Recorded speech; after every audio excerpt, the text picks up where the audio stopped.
Bayi Isa lahir dari rahim ibunya tanpa campur tangan seorang ayah. Ini merupakan ujian yang berat bagi Maryam. Padahal Maryam dikenal sebagai perempuan yang taat beribadah dan menjaga diri dari laki-laki yang bukan mahramnya. Kehamilan Maryam merupakan bukti bahwa tidak ada yang mustahil bagi Allah. Namun, karena ketaatannya, Maryam berusaha menerima semua itu dengan ikhlas. Aku harus segera pergi dari sini sebelum ada yang melihatku. Tapi, kemana aku harus pergi? Maryam mengelus perutnya sambil tersenyum kecil. Sebaiknya aku mulai berjalan saja. Semoga nanti aku menemukan tempat tinggal sementara di sana. Maryam berjalan ke arah timur. Sekarang yang ada di benaknya adalah pergi secepatnya dari tempat ini. Maryam sengaja mengasingkan diri ke tempat yang jauh dari pemukiman penduduk agar tidak terjadi fitnah. Terkadang muncul di benak Maryam perasaan malu dan sedih dengan keadaannya sekarang, yaitu mengandung seorang anak tanpa perantara seorang suami. Namun ketika perasaan sedih itu muncul, Maryam kembali ingat dengan firman Allah yang disampaikan melalui perantara malaikat Jibril. Seperti yang disebutkan dalam Al-Quran, surat Ali Imran ayat 45. Hai Maryam, sesungguhnya Allah menggembirakan kamu dengan kelahiran seorang putra yang diciptakan dengan kalimat yang datang daripadanya. Namanya Al-Masih Isa putra Maryam, seorang terkemuka di dunia dan akhirat, dan salah seorang di antara orang-orang yang didekatkan kepada Allah. Ya Allah, berikanlah hamba-Mu ini kekuatan untuk menjalankan ujian yang berat ini. Sesungguhnya hamba hanyalah manusia yang lemah, dan padanya kekuatan dari Engkau ya Allah. Maryam hidup berpindah-pindah dari satu tempat ke tempat lain. Hal itu ia lakukan agar tidak ada yang mencurigai perubahan bentuk perutnya yang mulai membuncit seperti perempuan hamil pada umumnya. Akhirnya, saat yang ditunggu tiba, Maryam merasa dirinya akan melahirkan. Rasa yang teramat sakit membuatnya tidak bisa melanjutkan perjalanan. Kemudian, ia berhenti dan duduk. Ya Allah, apakah sekarang saatnya hamba melahirkan bayi mulia ini? Tenagaku mulai habis. Hamba merasa tidak sanggup lagi ya Allah. Maryam merasa sangat putus asa. Tenaganya habis untuk berjalan.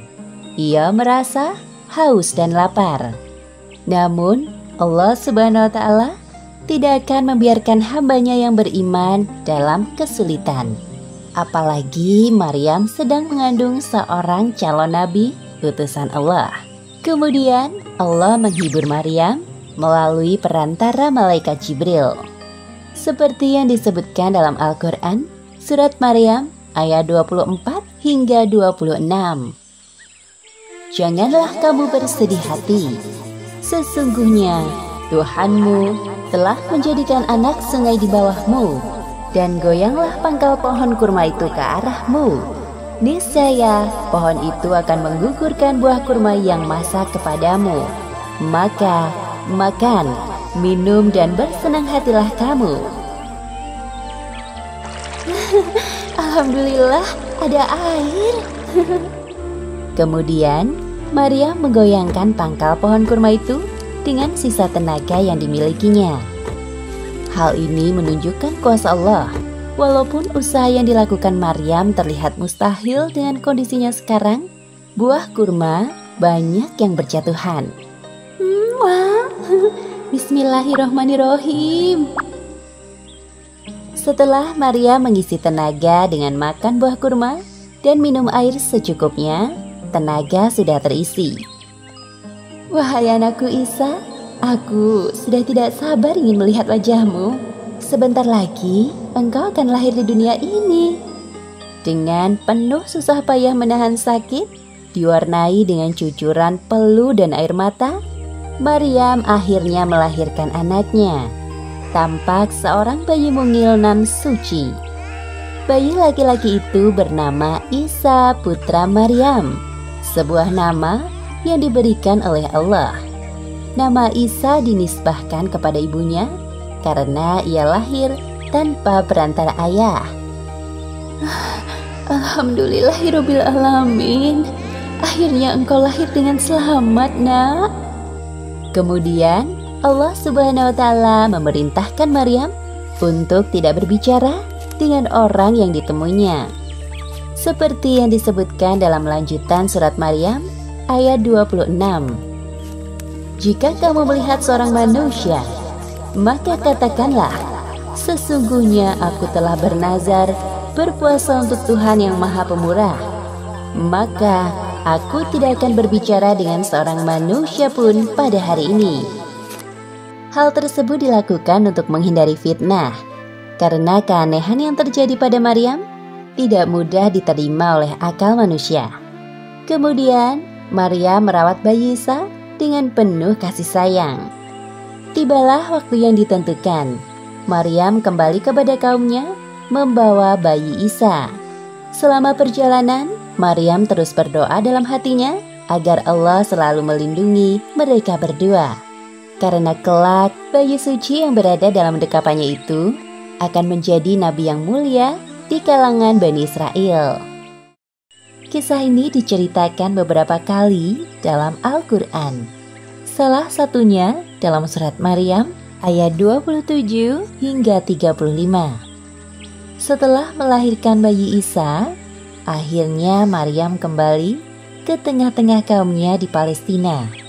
Namun saat kaumnya mengetahui bahwa Maryam membawa seorang bayi tanpa suami, tuduhan dan hinaan menyerangnya. Pada saat itulah Allah Subhanahu wa taala menyelamatkannya melalui perantara bayi Isa yang dapat berbicara. Hal yang mustahil dapat terjadi atas kehendak Allah Subhanahu wa taala.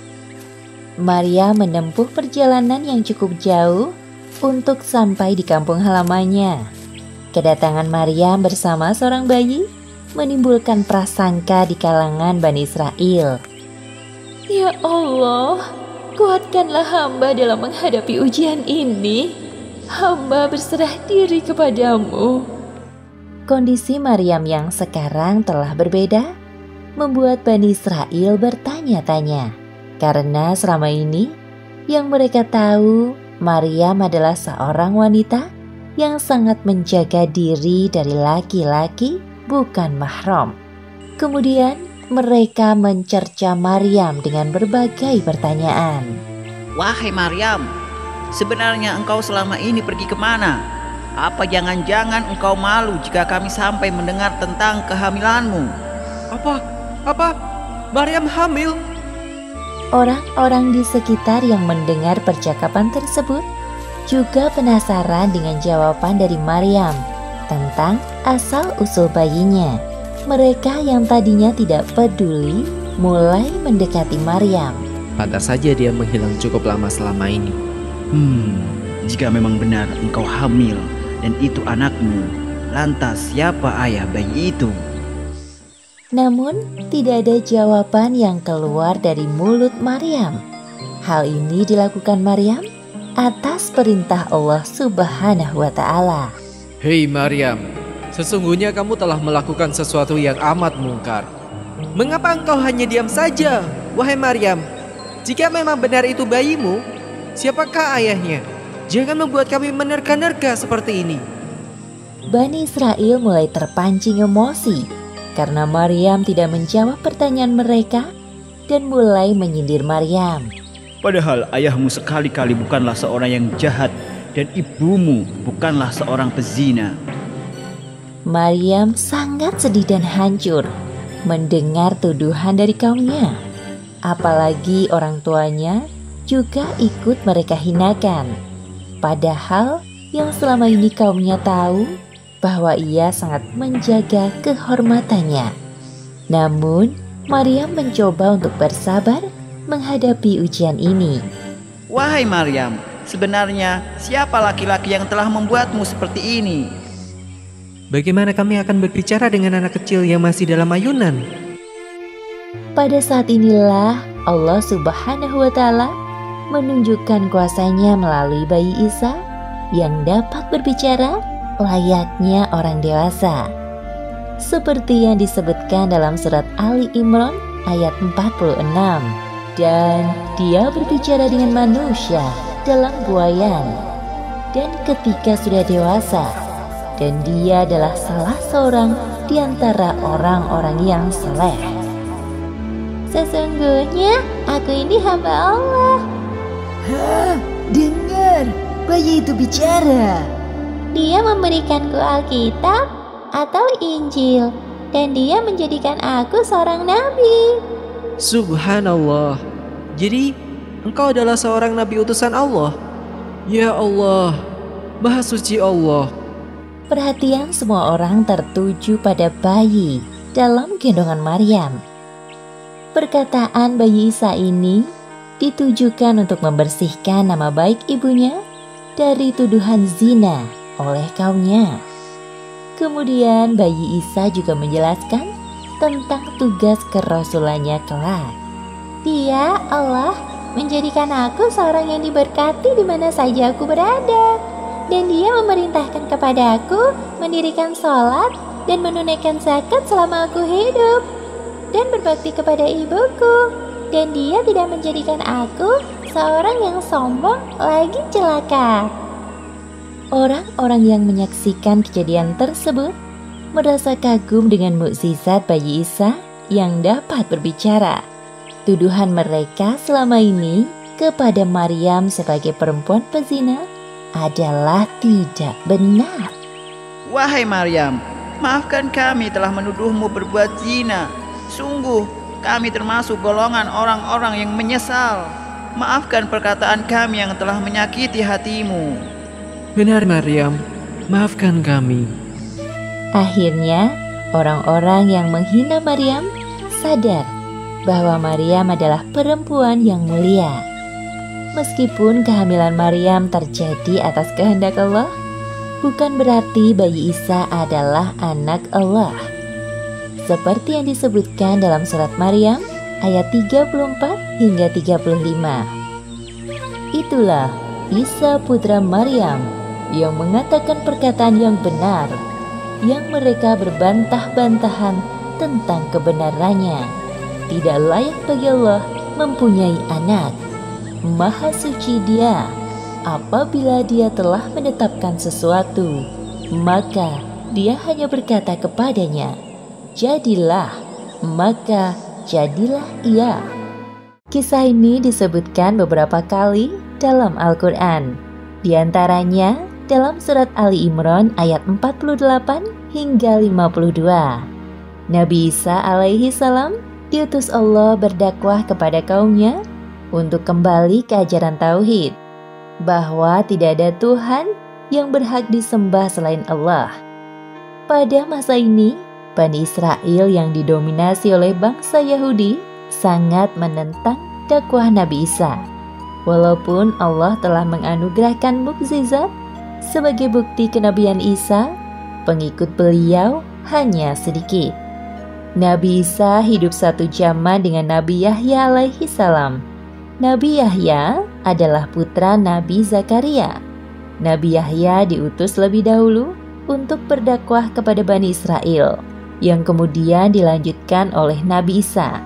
Wahai kaumku, sepeninggalku kelak, Isa Al-Masih akan meneruskan dakwah perjuanganku. Jangan sekali-kali kalian mendustakannya, dan tetaplah berpegang teguh keimanan kalian kepada Allah Subhanahu wa Ta'ala. Sepeninggal Nabi Yahya, Bani Israel dan Yahudi kembali kepada tabiatnya. Mereka hanya taat ketika Nabi datang. Setelah itu kembali ingkar. Bahkan sejak Isa masih dalam buayan, mereka berencana untuk membunuhnya. Sementara itu, kehidupan Isa dan ibunya penuh dengan ancaman dari kaumnya. Akibatnya mereka hidup berpindah-pindah dari satu tempat ke tempat yang lain. Seperti yang disebutkan dalam Al-Quran, surat Al-Mu'minun ayat 50. Dan kami melindungi mereka di suatu tanah tinggi datar yang banyak terdapat padang-padang rumput dan sumber-sumber air bersih yang mengalir. Isa tumbuh dengan pengasuhan yang baik. Selama itu pula, Isa mempelajari berbagai ilmu sampai akhirnya beliau dewasa dan berdakwah kepada kaumnya. Seperti yang disebutkan dalam Al-Quran, surat Ali Imran ayat 48. Dan Allah akan mengajarkan kepadanya Alkitab, hikmah, Taurat, dan Injil. Nabi Isa mengetahui bahwa terjadi penyimpangan ajaran dari kitab Taurat yang dilakukan oleh pendeta Yahudi. Namun, beliau tidak tinggal diam melihat hal tersebut. Wahai kaumku, apa yang sedang kalian lakukan? Engkau ini siapa? Apakah engkau Isa? Benar, aku adalah Isa bin Maryam. Aku datang kepadamu membenarkan Taurat yang datang sebelumku. Aku juga datang membawa mukjizat dari Allah. Sudahlah Isa, janganlah mengganggu pekerjaan kami. Nabi Isa sangat sedih melihat kaumnya yang telah melupakan Allah. Mereka hanya mempercayai ajaran dari nenek moyang mereka, penyembah patung anak sapi. Hari demi hari dilewati Nabi Isa dengan berdakwah kepada kaumnya. Beliau membantu menyelesaikan permasalahan kaumnya atas izin dari Allah. Beberapa mukjizat Nabi Isa disebutkan dalam Al-Quran, surat Ali Imran ayat 49. Sesungguhnya, aku telah datang kepadamu dengan membawa suatu tanda atau mukjizat dari Tuhanmu, yaitu, aku membuat untuk kamu dari tanah sebagai bentuk burung. Kemudian aku meniupnya, maka ia menjadi seekor burung dengan izin Allah. Dan aku menyembuhkan orang yang buta sejak dari lahirnya, dan orang yang berpenyakit sopak. Dan aku menghidupkan orang mati dengan seizin Allah. Dan aku kabarkan kepadamu apa yang kamu makan dan kamu simpan di rumahmu. Wahai kaumku, apakah tidak cukup sebuah bukti ini bagi kalian? Wahai Isa, semua itu adalah sihir yang engkau buat. Tidak semudah itu kami percaya kepadamu. Wahai saudaraku, ketahuilah sesungguhnya Isa ini berusaha menipu kita dengan semua sihirnya. Jadi semua itu adalah sihir? Pantas saja, hebat sekali. Walaupun tampak jelas bukti kenabian Nabi Isa melalui mukjizat yang diberikan Allah, hanya sebagian kecil dari kaumnya yang menerima dakwah beliau. Wahai kaumku, sesungguhnya Allah SWT adalah Tuhanku dan Tuhan kalian semua. Bertakwalah kalian kepadanya dan taatlah kepadaku. Inilah satu-satunya ajaran yang benar. Nabi Isa tidak pantang menyerah melihat kenyataan bahwa pengikutnya masih sangat sedikit. Beliau tetap sabar dan mendoakan kaumnya yang telah menyimpang. Ya Allah, tambahkanlah keimanan pada diri kaumku. Berikanlah hamba kekuatan untuk lebih bersemangat dalam berdakwah kepada mereka. Allah Subhanahu wa Ta'ala menjawab doa Nabi Isa dengan memberikan para pengikut dan penolong setia yang dikenal dengan sebutan Hawariyun. Siapakah yang akan menjadi penolong-penolongku untuk menegakkan agama Allah? Kamilah penolong-penolong agama Allah. Kami beriman kepada Allah. Dan saksikanlah bahwa sesungguhnya kami adalah orang-orang yang menyerahkan diri. Hawariyun sangat setia mendampingi Nabi Isa dalam berdakwah. Nabi Isa juga mengirim beberapa di antara mereka untuk berdakwah ke pelosok negeri yang dibelenggu kesesatan. Wahai para sahabatku, pergilah kalian ke negeri Antakia yang penduduknya masih menyembah berhala. Ajaklah mereka untuk kembali kepada ajaran yang benar. Baiklah, jika itu perintahmu wahai Isa, kami akan berangkat ke negeri Antakia. Kaum Nabi Isa terpecah menjadi dua golongan, seperti yang disebutkan dalam Al-Quran, surat As-Saff ayat 14. Lalu segolongan dari Bani Israel beriman, dan segolongan yang lain kafir. Maka kami berikan kekuatan kepada orang-orang yang beriman terhadap musuh-musuh mereka. Lalu mereka menjadi orang-orang yang menang.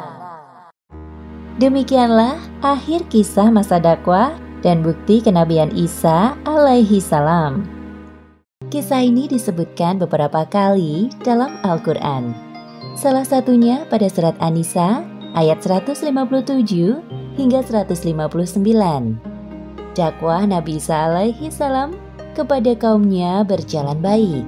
Terbukti bahwa pengikut Nabi Isa semakin bertambah dengan bantuan dari Hawariyun. Hal ini membuat kaum Yahudi yang menentang ajaran Nabi Isa menjadi geram. Kemudian mereka merencanakan pembunuhan terhadap Nabi Isa alaihi salam.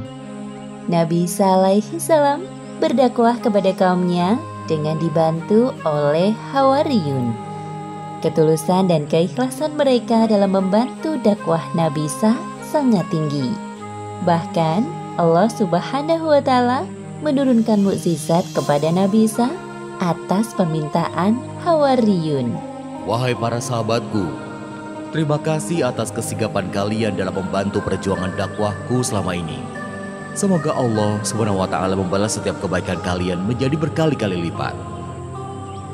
Wahai Nabiullah, ini merupakan perintah dari Allah Subhanahu wa Ta'ala.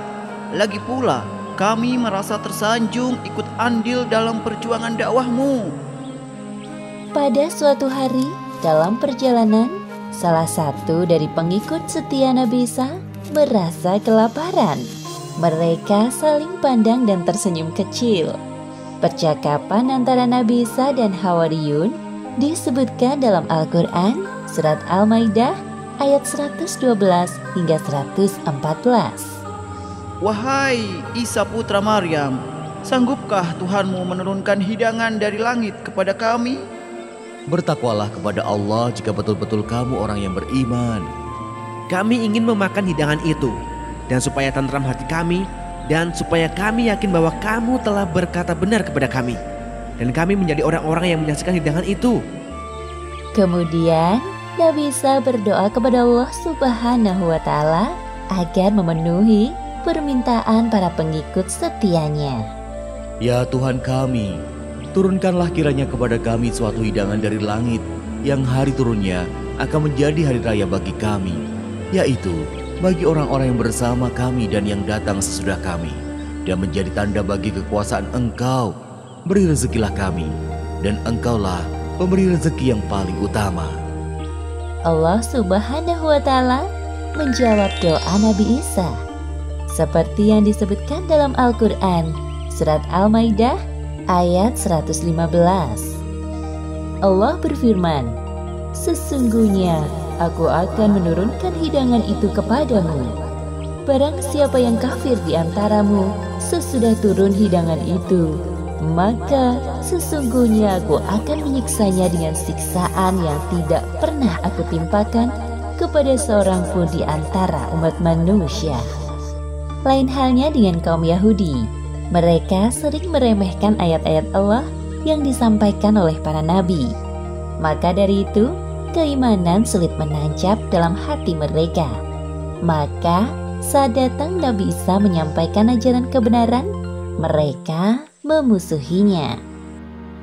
Wahai saudaraku, lihatlah pengikut Isa sekarang, makin bertambah banyak. Bisa-bisa murid-murid kita diambilnya pula. Benar, wahai saudaraku. Pasti karena tipuan sihirnya, apalagi dia punya murid-murid yang setia. Kita tidak bisa diam saja dan menunggu keadaan berubah. Hanya ada satu cara untuk mengubah keadaan ini, yaitu melenyapkan Isa dari negeri ini.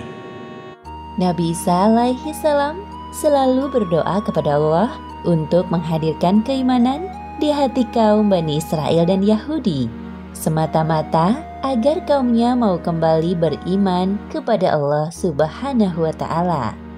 Salah satu tujuan dari dakwah beliau adalah mengabarkan tentang kedatangan Muhammad Sallallahu Alaihi Wasallam sebagai penutup para nabi. Wahai kaumku, berkumpullah sebentar. Ada hal penting yang ingin aku sampaikan kepada kalian. Sebuah kabar yang menggembirakan. Hal penting? Kabar gembira? Apa maksudnya? Orang-orang yang awalnya tidak peduli berbalik mendekati Nabi Isa. Mereka penasaran dengan kabar yang akan disampaikan Nabi Isa. Kabar gembira apa, wahai Isa? Cepat katakan, jangan membuang-buang waktu kami. Iya, cepatlah katakan sekarang. Wahai kaumku, cepat atau lambat, kelak saat ajal tiba, aku akan meninggalkan kalian. Aku tidak ingin kalian menjadi kaum yang zalim selama-lamanya. Hal penting yang ingin aku sampaikan ini adalah tentang Rasul penerusku. Beliau adalah Rasul penutup para nabi. Maksudmu Rasul terakhir? Iya, benar. Namanya Ahmad atau Muhammad. Dia lahir di daerah yang tumbuh banyak pohon kurma. Apa? Tidak mungkin. Kenapa tidak di sini? Dari keturunan bangsa kita. Omong kosong dengan semua itu. Wahai Isa, kami tidak percaya perkataanmu sedikit pun. Apakah engkau ingin memecah belah bangsa kami dengan mengatakan hal itu? Wahai Isa, kita ini Bani Israel, bangsa terbaik dari yang terbaik. Sudah, mari kita bubar. Ternyata benar dugaanku. Isa hanya membuang-buang waktu kita saja. Wahai kaumku, semua yang aku sampaikan ini adalah... Belum sempat Nabi Isa menyelesaikan perkataannya, kaumnya pergi. Wahai kaumku, bersikap lemah lembutlah kalian terhadap sesamamu. Jangan sekali-kali kalian menindas orang yang tidak bersalah. Sesungguhnya, ajaran Allah sangat membenci kekerasan terhadap semua makhluknya. Bicara apa sih dia? Mengganggu pekerjaan kita saja. Ajaran Nabi Isa yang ditentang oleh kaum Yahudi adalah tentang riba, yakni mendapatkan tambahan keuntungan dengan cara yang curang. Seperti yang disebutkan dalam Al-Quran surat An-Nisa ayat 161. Dan disebabkan mereka memakan riba, padahal sesungguhnya mereka telah dilarang daripadanya. Dan karena mereka memakan harta orang dengan jalan yang batil. Pada masa itu, sekitar tahun 63 sebelum Masehi, negeri Palestina berada di bawah kekuasaan Romawi yang kejam. Setiap orang yang melakukan pemberontakan terhadap kerajaan akan dijatuhi hukuman salib. Sementara itu, beberapa orang Yahudi sedang berdiskusi untuk melenyapkan Nabi Isa alaihi salam yang dirasa mereka telah banyak bertingkah. Wahai saudaraku, ajaran Isa benar-benar telah merugikan kaum kita. Betapa tidak, apa-apa dilarang. Kalau begini caranya, semakin sempit ruang gerak kita untuk berkuasa. Benar sekali yang engkau katakan. Wahai saudaraku, sekarang para pendeta risau dengan keberadaan Isa. Karena kehadiran Isa telah mengusik ketenangan hidup kita, maka sekarang saatnya kita melenyapkannya dari negeri ini. Mereka berpikir untuk membunuh Nabi Isa dengan cara menghasut pihak kerajaan. Jadi seolah-olah mereka tidak terlibat dalam pembunuhan Nabi Isa. Kaum Yahudi berhasil menjebak Nabi Isa alaihi salam dengan tuduhan yang tidak benar kepada pihak kerajaan.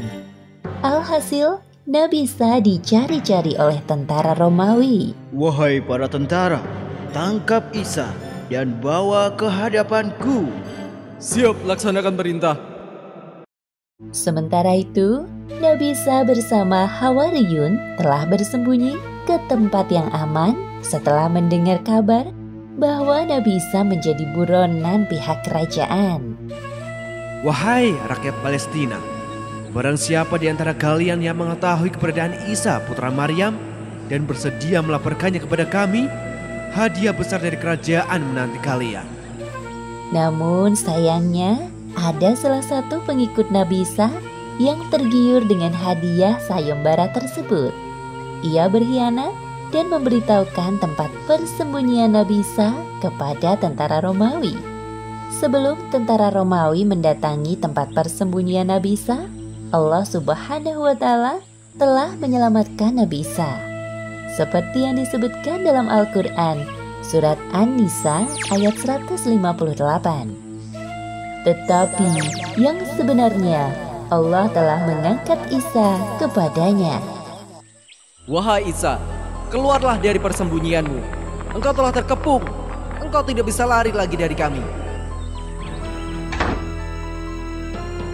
Di mana Isa? Cepat katakan. Aku tidak tahu apa-apa tentang Isa. Hei, dia itu Isa. Hah? Kau Isa rupanya. Demi Tuhan, aku bukan Isa. Kalian salah orang. Sudah, bawa saja dia. Akhirnya, tentara Romawi membawa Yudas Iskariot yang wajahnya telah diserupakan oleh Allah seperti Nabi Isa dan menyalibnya. Seperti yang disebutkan dalam Al-Quran, surat An-Nisa ayat 157. Dan karena ucapan mereka, sesungguhnya kami telah membunuh Al-Masih, Isa putra Maryam, Rasul Allah, padahal mereka tidak membunuhnya dan tidak pula menyalibnya, tetapi yang mereka bunuh ialah orang yang diserupakan dengan Isa bagi mereka.